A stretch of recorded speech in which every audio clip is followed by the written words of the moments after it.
Researchers and policymakers in agriculture, food security, and nutrition share a common need for accurate and timely information on the what, when, where, and why people eat, and what they eat, of course. This is particularly true in low and middle income countries where the data infrastructure is less well developed. To put this challenge in perspective, in 2015, the Global Panel on Agriculture and Food Systems for Nutrition reported that, and I quote, more than half of the countries in the world do not collect the statistics which are needed to assess whether or not they are making progress toward their nutrition goals. So today we're talking with two researchers who are working to solve this very data challenge.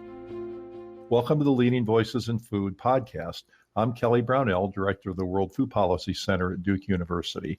Our guests today are food policy and applied nutrition researcher Jennifer Coates, Associate Professor at the Tufts Friedman School of Nutrition Science and Policy, and Senior Researcher Winnie Bell. Jennifer and Winnie are leading development of the International Dietary Data Expansion Project. So Jennifer, let's start with you. Your research focus at Tufts is on the development of methods for improving the design, implementation, and evaluation of international nutrition and food security programs, and I know in particular in the context of development in humanitarian emergencies.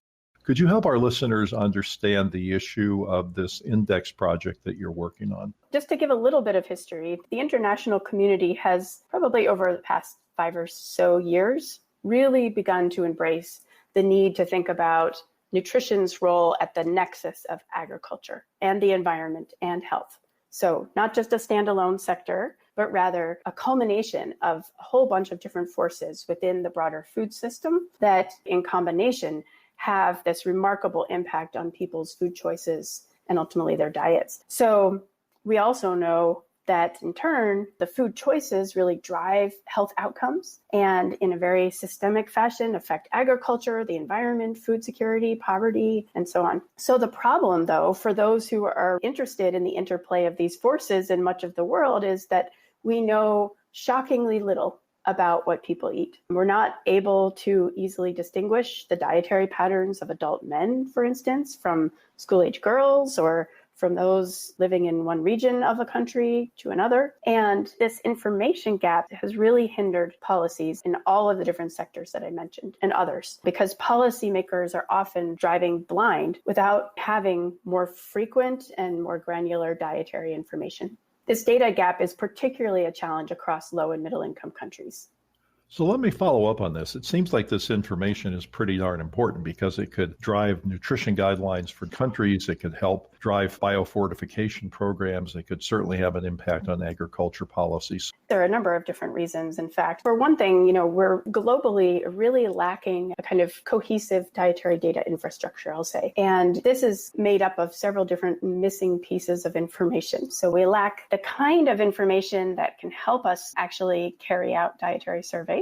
So information on what are the most commonly consumed foods across many of the countries where people live, and also what are the nutrient composition of that food. In the US, for instance, we have a very rich repository of data on the foods consumed by people all over this country, including many, many different kinds of processed foods. And we also have information on the nutrient content of those foods. And so it makes it very easy to take that information and go out and conduct a survey on what people are consuming. But we don't have that kind of information for most low and middle income countries. And another reason is that partly because we lack this dietary infrastructure, people have over time come to view dietary data as being very challenging to collect and have shied away from it because of that. So now we're reaching a point, I would say, where we're seeing a groundswell of recognition for the need for dietary data. And then that is driving a lot of efforts of not just our project, but of other related projects that are really trying to begin to close this gap. I appreciate that hopeful note.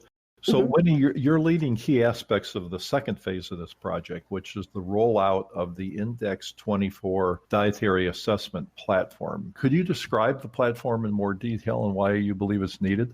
The Index project, the International Dietary Data Expansion Project, has been around for about 6 years. We started in 2015 with funding from the Bill and Melinda Gates Foundation. And our main objective has been to increase the availability, access, and use of dietary data in low and middle income countries. the platform is designed to address some of these underlying challenges that Jenny just spoke about. This is conceived to begin to address the lack of dietary infrastructure for collecting individual level quantitative dietary data. One part is the Global Food Matters database, where we house and hold all of the dietary reference data that are required for individual level food consumption surveys. So that includes food composition information, standard recipes, necessary conversion factors, and the probes that are used during the interview process. So that's the first kind of big component of the Index 24 platform. The next piece is the Index 24 mobile app, which is actually what's used in the field to collect the dietary data during the survey. Both of these pieces are connected through a survey management hub where the data can be monitored in real time during data collection, as well as used for easing the processing and analysis of the 24-hour recall data on the back end.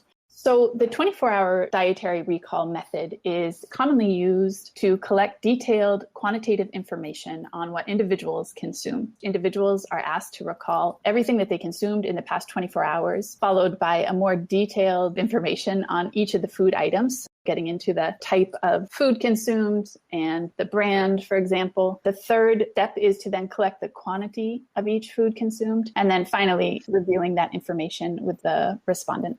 It might sound a bit abstract, so I would encourage listeners to check out our website for a full visual and a demo of the different aspects of the platform. And in terms of why it's needed, so this, as Jenny highlighted, we have this critical gap in information, and this platform is designed to increase the collection of 24-hour dietary recall data in low and middle income countries. Well, this could be enormously powerful to have this tool available. And it's really nice that you're doing it around the world with a special emphasis on countries where the data are most lacking.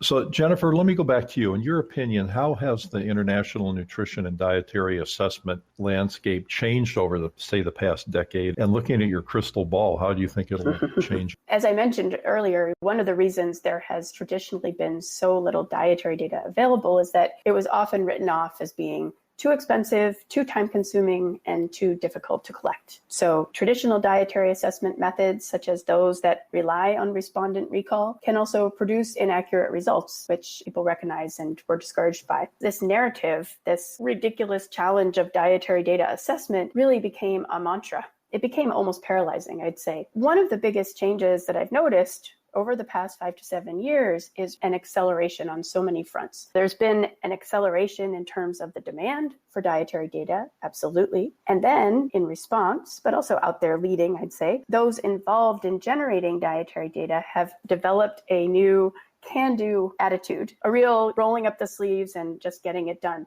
Partly this has been catalyzed by very generous funding by the Bill and Melinda Gates Foundation, not just of our project, but of other similar projects. With Index 24, we're trying to make dietary data, increasingly available. We're hoping that it will be collected more frequently and therefore be used by policymakers more often. But there are also other aspects of the dietary data value chain that other projects are addressing. For instance, the WHO FAO GIFT project has been working to make dietary data more readily accessible in a centralized repository and much more usable by policymakers through simple visualizations that communicate very readily to those who aren't up to their eyeballs in dietary data and might not know otherwise how to interpret it. So this kind of information has improved on the way that people both access and use dietary data. And then looking forward, one of the things that we're seeing are a huge number of efforts going on to develop innovative technology. Much of it is still nascent, not quite ready for prime time, but to improve the possibility of capturing information on diets in real time, like while people are eating. Researchers are using imaging approaches coupled with artificial intelligence in order to upend the traditional field of dietary assessment.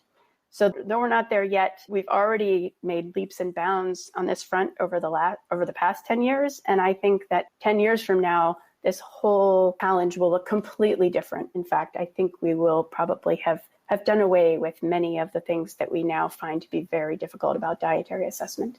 What you just mentioned about technology being used to more accurately assess what people are consuming sounds very promising. And I remember back when I was first paying attention to work in this area, and there were a lot of concerns about the accuracy of things people were reporting, that people may not be able to accurately judge portion sizes. They may intentionally under or over report consuming such things. And there was talk in those early years about having enough information available where you could correct for things to actually establish a more realistic number. So say people underestimate by an average of X%, then you could correct for that.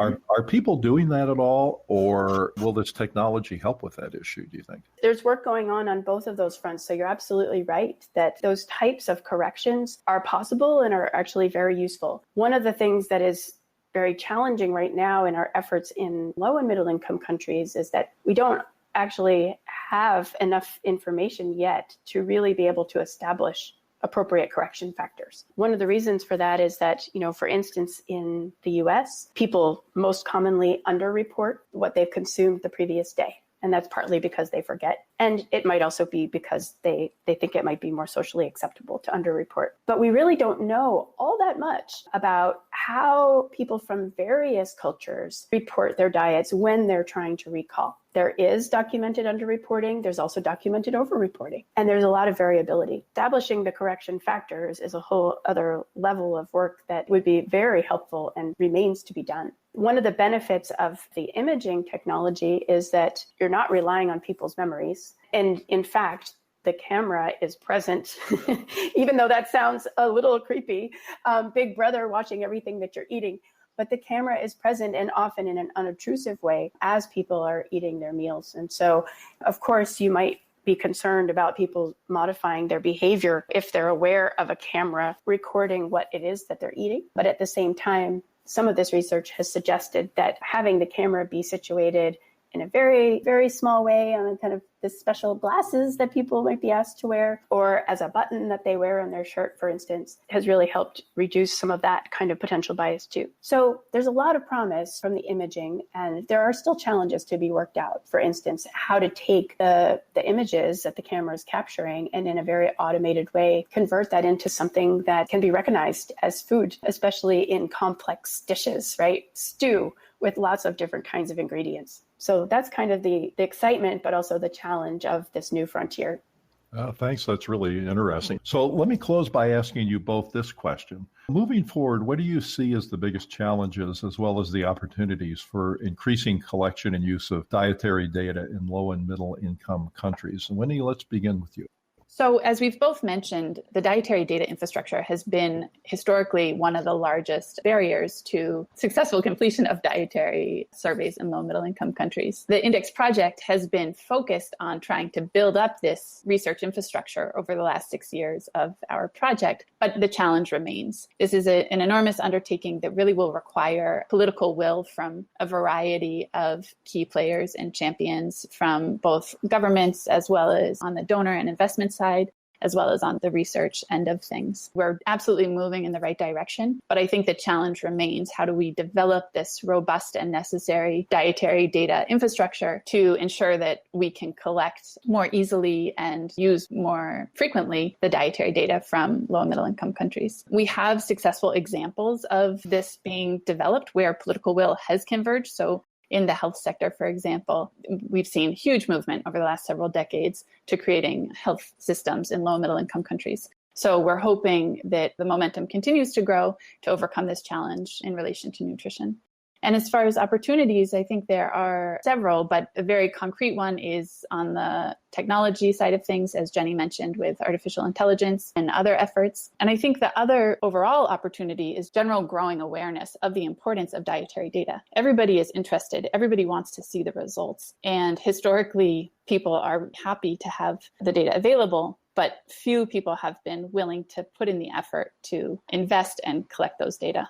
Thank you, Winnie. So Jennifer, what are your thoughts on this issue? I'd say that with dietary assessment in low and middle income countries having historically been such a neglected area relative to, say, the many advances that we've seen in terms of information systems in the health sector, there has also been a lack of opportunity for very vibrant knowledge exchange. There are countries that have developed a lot of expertise and a lot of capacity in the area of dietary assessment. And yet the kind of infrastructure that would enable country to country learning, as well as training and mentoring between those who have already amassed a great deal of experience in dietary data assessment and those who are trying to improve their skills in this area, has really been lacking. I'd say that the flip side opportunity to that challenge would be to scale up a global community of practice that can serve as a platform for exchange, for training, for learning, and for maintaining this positive momentum that we've seen over the last 5 years. So we need to be thinking about the next generation and equipping them with the tools and the skills and the capacity to be able to carry this forward. It's really helpful to hear from both of you on this. And this topic is really important. This may seem to some like it's down in the weeds to do this kind of work, but it's absolutely foundational, because if you don't really know what people are consuming, it's very hard to make policy recommendations. So thank you both for your